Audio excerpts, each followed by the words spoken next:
자, 풀벌레들의 작은 귀를 생각함이라는 작품을 우리 공부를 해보겠습니다. 바로 시작해보시죠, 본문.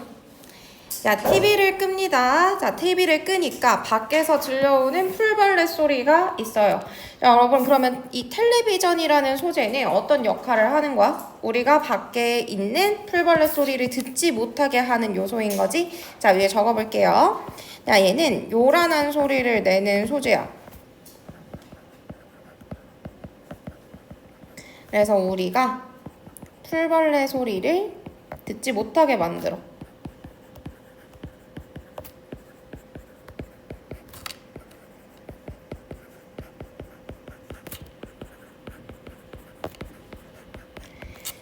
자, 밖에 있는 풀벌레 소리가 이제 들려옵니다. TV를 끄니까. 어둠과 함께 방 안 가득 들어와요. 자, 어둠에다가 동그라미 한번 해볼까? 자, 이 어둠이라는 것은 풀벌레 소리가 더욱더 도드라지게 하는 배경이 돼요. 왜? 아무것도 없이 조용해. 내 눈에 보이는 게 없어. 그러면 소리에 되게 민감해지잖아.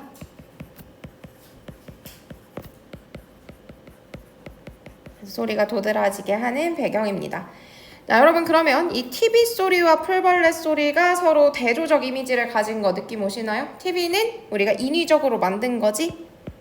인간이 만든 것, 문명을 상징하는 소재야. 근데 밖에서 들려오는 풀벌레 소리는 자연의 것이죠. 그래서 텔레비전과 풀벌레 소리가 지금 서로 대조적인 이미지를 갖고 있고, 어둠이라는 배경을 통해서 풀벌레 소리가 더욱더 두드러집니다. 어둠 속에서 들으니 벌레 소리가 환하대. 어라? 나 지금 말하고 싶은 게 벌레 소리지. 소리가 어떻게 들려오는지 말하고 싶은데 그게 어떻게 느껴진대? 환하게 느껴진대. 어머, 이거 뭐야? 청각인데 시각인 척한다? 자, 저렇게 말고 우리 좀 깔끔하게 6글자로 말해볼까? 청각의 시각화. 이렇게 특별한 감각을 다른 감각으로 옮겨서 표현한대. 감각에 뭐라고 하지? 전이. 좋습니다. 감각을 옮겨줄 거예요. 감각의 전이가 나타난다. 공감각적 심상이 쓰였다. 이렇게 얘기를 하고요. 그 다음에 얘들아 봐봐. 벌레 소리가 환하다라고 했어. 그럼 나 벌레 소리 시끄러 듣기 싫어 하는 거야? 오, 벌레 소리가 나네 하는 거야? 후자죠? 긍정이야 부정이야? 긍정적으로 인식하는 거야. 위에 필기할게. 벌레 소리에 대한 풀벌레 소리에 대한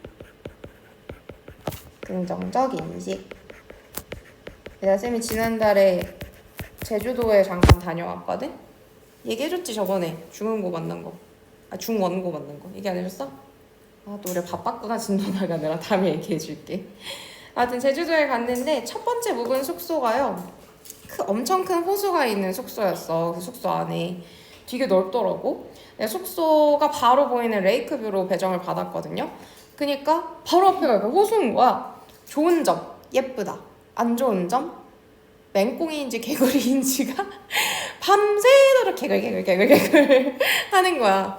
근데 저는 괜찮았거든요. 왜냐면 저는 그 소리가 막 매미 소리처럼 엄청 막 귀를 때리지도 않고 그냥 잔잔하게 들려오는 거라서, 물론 소리가 좀 크기는 했어. 근데 막 크게 막 거슬리진 않아서 그냥 뭐 깨끗한가 보다, 많이 사네, 그냥 이렇게 생각하고 있었는데 그 친구들은 그 소리가 너무 시끄러웠나 봐. 귀가 너무 아프다고 이 귀마개 갖고 왔거든. 다행히 제가 피곤하면 좀 이를 빡빡 깔아요. 그래서 챙겨오라고 해가지고 잘 챙겨와서 그걸 꽂고 잤는데도 그걸 뚫고 들어온다면서 고통스러워 했거든요. 그 친구들은 이 소리를 듣고 맹꽁이 소리 화나다 했을까? 그렇게 생각 안 했겠지? 야, 맹꽁이 소리 때문에 귀 터지는 줄 알았어, 이렇게 얘기할 텐데 저는 자연의 소리 이러면서 잘 잤단 말이죠. 네, 저 같은 사람이 벌레 소리를 화나다 이렇게 인식하는 거겠지? 밖에서 들려오는 소리 좋네 라고 생각한 거야. 자, 별빛이 묻어서 더 낭랑하다. 별빛은 인위적인 거야, 자연이야? 얘도 자연이에요, 그쵸? 이 별빛이 묻어서 자연 속에서 들으니까 더욱더 낭랑하대. 근데 이 낭랑하다도 역시 긍정적 인식이 담긴 거지. 자, 환하다, 낭랑하다 두 개 묶어주겠습니다. 요렇게 표시하시고, 옆에다 조금 다른 표현으로 한번 적어볼게. 풀벌레 소리에 대한 화자의 인상. 화자가 오, 이 소리가 화나네 라는 느낌을 받았고요. 낭낭하다 라는 생각을 했어. 낭낭하다는 소리가 맑고 또랑또랑하다 라는 뜻이야. 마치 제 목소리처럼 맑고 또랑또랑. 근데 이제 자주 목이 맛이 가는 말을 너무 많이 해서. 네, 그리고 별빛이 묻었다. 이것도 한번 볼까요? 별빛은 눈으로 볼 수 있는 거지. 근데 이렇게 묻었다라고 표현했으면 이제 촉각적인 거니까 시각의 촉각화가 쓰였다고 볼 수 있겠습니다. 자, 그리고 위에서 텔레비전과 별빛이라는 것도 문명과 자연이라는 측면에서 보면 서로 대립적인 시어라고 할 수 있겠죠?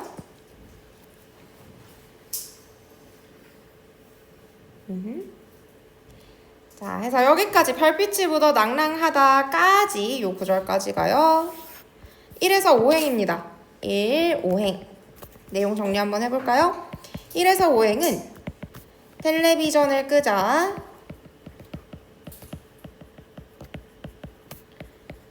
풀벌레들의 작은 소리가 들렸다라는 내용이었습니다.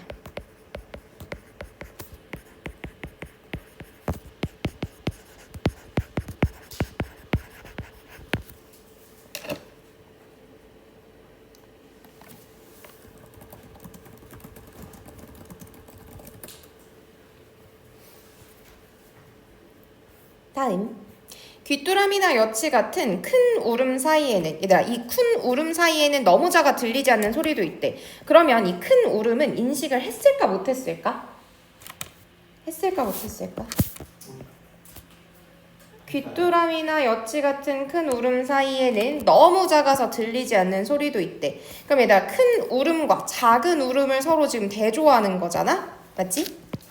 그 다음 저 작은 소리에는 뭐라고 했어? 너무 작아서 들리지 않는 소리도 있다고 했지.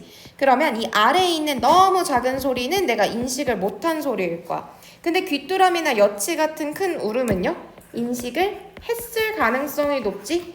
나 저런 큰 소리는 인식을 했는데 어머, 그 사이에는 이렇게 너무 작아서 들리지 않는 소리도 있네? 그 풀벌레들의 작은 귀를 생각한대. 자, 이제 나는 뭘 생각하는 거야? 풀벌레들의 귀를 생각하는 거야. 자, 여러분 이렇게 세 줄 옆에서 한번 묶어주세요. 자, 이 부분에는 어떤 게 나타나느냐? 얘들아, 위에서는요, 내가 TV를 끄니까 TV 소리가 들렸어. 내가 들은 것에 대해서 서술을 했거든요. 근데 이 다음엔 얘 뭐라고 생각해? 아, 맞아. 저런 작은 울음소리도 있지? 걔네들은 어떨까? 라고 하면서 화자의 인식이 확장되는 거야. 어디까지? 저 작은 존재들까지. 강하고 요란하고 큰 존재들, 저 텔레비전이나 귀뚜라미 여치처럼 큰 것들에만 내가 관심을 갖고 인식을 하고 있다가 작고 여린 존재들을 이제 인식하게 된 거야. 그들의 뭐 가치를 깨우쳤다까지는 좀 넘어간 것 같고 저것들을 인식하게 되었어. 내 귀에는 들리지 않는 소리들이 드나드는 까맣고 좁은 통로. 여기도 한번 네모해볼까? 일단 이거 원관념이 뭐야? 까맣고 좁은 통로들. 누구의 귀? 그렇지. 풀벌레들의 작은 귀를 말하는 거야. 자, 나는 크잖아. 나는 큰데 걔네들은 되게 작지. 내 귀에는 안 들리는 아주 작은 소리들이 풀벌레들의 작은 귀에는 들리겠죠. 그 귀를 생각한다는 거야. 그 통로의 끝에, 자, 밑줄 그어보세요. 두근거리며 매달린 여린 마음들을 생각한다. 여린 마음까지 밑줄. 두근거리며 매달린 여린 마음이란 누구의 마음일까요? 그렇지. 풀벌레들의 귀에 끝에 달린 여린 마음이니까 이거 풀벌레의 마음이겠지? 근데 그 풀벌레의 마음을 두고 뭐라고 얘기했어? 아유, 얼마나 두근두근 거리면서 그렇게 마음 졸였을까? 걔네 마음이 얼마나 지금 여린 상태일까? 라고 생각해. 그러니까 여기에 풀벌레에 대한 연민과 애정이 담겼다라고 설명할 수 있는 거야. 왜냐, 걔네들을 소중하게 여기니까 니네 얼마나 마음 졸였어. 내가 못 들어서 너네 얼마나 이렇게 두근두근 하면서 있었어? 라고 생각하는 거죠. 발뒤꿈치처럼 두꺼운, 발뒤꿈치처럼 여긴 지규가 쓰였네. 왜 뒤꿈치가 되게 단단하잖아, 그치? 그렇게 두꺼운 내 귀에 부딪혔다가. 왜 내 귀가 두껍다고 표현하나요? 왜? 이유 뭐야? 내가 그동안 작은 소리를 들었어, 못 들었어? 못 들었어요. 작은 소리, 저 자연의 소리. 벌레들의 소리 이런 거 듣지 못했어.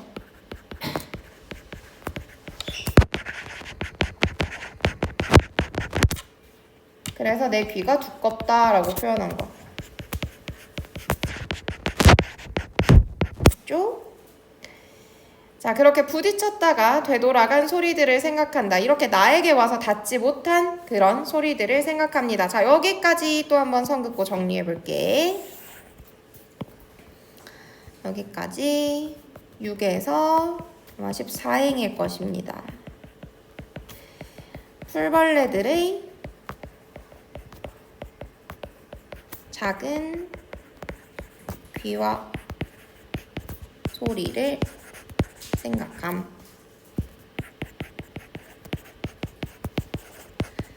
자, 여러분 내가 아니라 다른 존재들까지 생각하고 있어요. 글쓴이의 인식이 확대되고 있습니다. 자신에서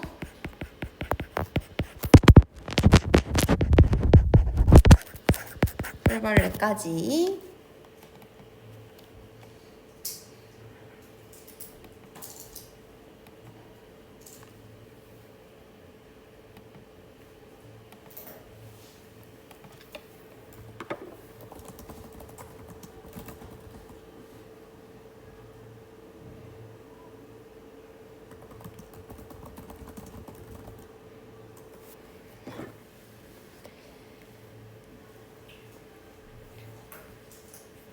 자, 브라운관이 뿜어낸 현란한 빛이 내 눈과 귀를 두껍게 채우는 동안, 자, 브라운관이 뿜어낸 현란한 빛. 얘들아, 브라운관의 원관념 뭐죠? 뭐지 저거? 맞아, 텔레비전이야, 텔레비전. 텔레비전이 뿜어낸 현란한 빛이 내 눈과 귀를 두껍게 채웠대. 얘들아, 그러면 요거 긍정이야, 부정이야? 부정이야. 왜요? 근거는? 그럼 이제 작은 소리를 못 듣게 한 존재니까. 맞아. 저 빛이 내 눈과 귀를 두껍게 채웠다고 했어. 얘들아, 귀가 두꺼우니까 내가 소리를 들었어, 못 들었어? 못 들었던 거지, 그치? 그러니까 저 현란한 빛은 부정적인 의미로 쓰인 거야. 자, 세모 한번 해봅시다. 브라운관이 뿜어낸 현란한 빛, 세모. 옆에 써줍니다. 화자가 풀벌레 소리를 듣지 못하게 하는 것이죠. 자, 걔네가 내 눈과 귀를 두껍게 채웠어. 그래서 나는 그 작은 존재들을 인식한 거야, 못한 거야? 못한 거야. 작은 존재들을 보고 듣지 못함. 나는 걔네들을 인식하지 못했었어.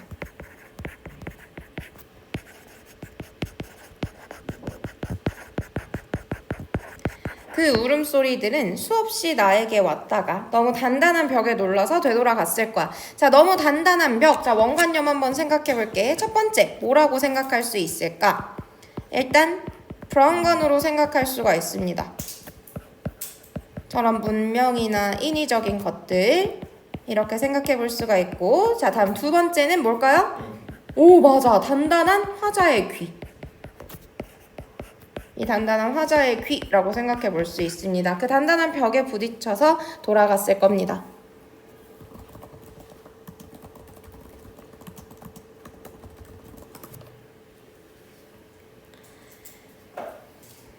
자, 그래서 하루살이들처럼 전등에 부딪혔다가, 여기도 지규가 쓰였네요. 전등에 부딪혔다가 바닥에 새카맣게 떨어졌을 것이다. 자, 크게 밤 공기를 들이쉬니, 자, 밤 공기를 슉 하고 들이쉬었더니 허파 속으로 그 소리들이 들어옵니다. 허파 속으로 어떤 소리가 들어온 거지, 얘들아? 풀벌레. 그렇지, 풀벌레들의 작은 소리를 깊이 받아들인 것입니다. 그러면 밤 공기를 들이쉬는 것은 어떤 행위인 거지? 무엇을 위해서 밤 공기를 들이쉰 걸까, 얘들아? 그렇지, 소리를 잘 들으려고. 좋아요. 자연과 소통하고자 하는 화자의 모습입니다.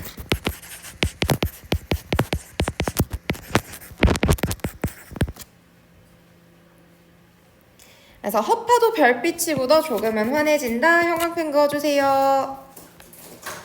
뭐냐면 자연과 소통을 하여서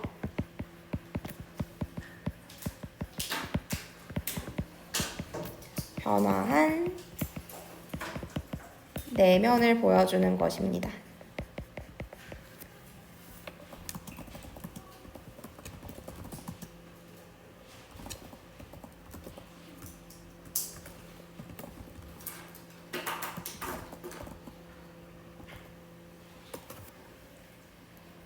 자, 이 작품의 특징 아주 조금만 적어볼게요. 자, 먼저 대립적 의미를 가진 시어 있습니다.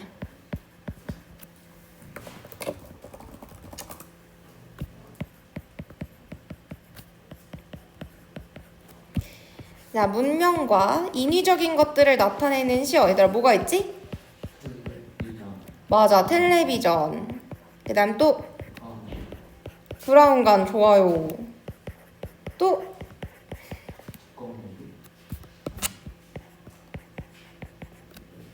현란한 빛. 그리고 조금 더 확장해서 보면 전등까지도 이제 인위적인 것으로 볼 수가 있습니다. 그리고 이것과 대비되는 자연은요,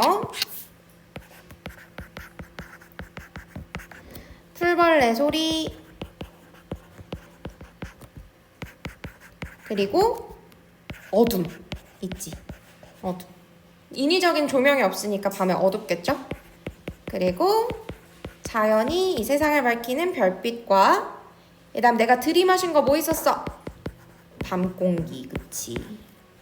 자, 화가는요, 이런 자연적인 것에 대해서는 어떤 태도를 가져? 긍정, 부정?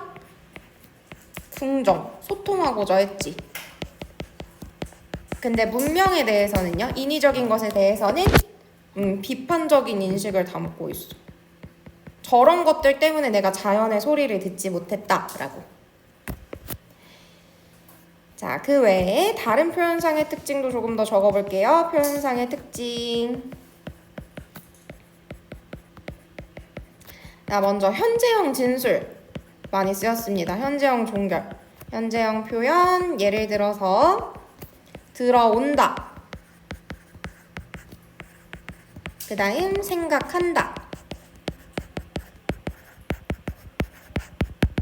이런 거 쓰였지? 다음에 비유. 어떤 거 쓰였어, 얘들아? 발뒤꿈치처럼.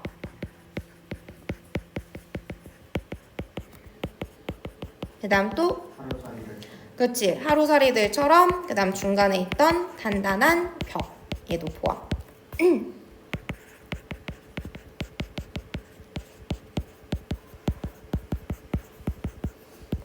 그리고 의인법도 쓰였습니다. 여린 마음. 그 다음 울음소리들이 놀라 되돌아갔을 것이다 라는 부분들 이렇게 나타나 있습니다. 자, 다 정리하셨으면 34페이지로 잠깐 가볼게요. 자, 이 작품은요, 다른 교과서에 좀 수록되어 있는 작품입니다. 학습활동에 들어가 있어. 왼쪽 날개 보십시오. 이 작품은 문명과 인간의 이기를 비판하고 자연과의 공생을 노래한 작품입니다. TV 전원을 끄자 들려오는 풀벌레 소리를 듣고 깨닫게 된 점을 섬세하게 표현하고 있습니다. 해서 주제에 풀벌레 소리를 통한 삶에 관한 성찰이라는 표현이 들어간 거야. 소리를 듣고 내가 깨닫게 되었어. 아, 나 이런 문명에 찌들어 저런 자연의 소리 듣지 못했구나. 자연과 우리 공존해야 하는구나 라고. 해서 TV를 끄기 전과 이후의 태도가 서로 대조를 이룹니다. 그리고 자신이 깨달은 바를 진솔하게 고백해주고 있고요. 의인법 사용된 거 제가 여러 번 얘기했습니다. 풀벌레의 마음 다정하게 헤아리는 태도, 연민의 태도, 안타까워하는 태도 나타나 있습니다. 자, 이제 1번 괄호에다 별표 2개 달아주세요. 자, 작품에 반영된 시대 사회적 상황 뭐냐? 우리 아까 하고 왔어. 우리는 산업사회야. 자연의 소리, 자연의 빛 삼킬 만큼 크고 거대한 인공물들로 가득한 사회를 건설해왔어. 그래서 자연이 더 이상 인간사회와 공존하기 어려운 상황에 놓이게 되었어. 이것을 TV 소리 때문에 풀벌레 소리가 듣지 못하는 상황을 통해서 깨닫고 나타내고 있습니다. 풀벌레는 여기까지.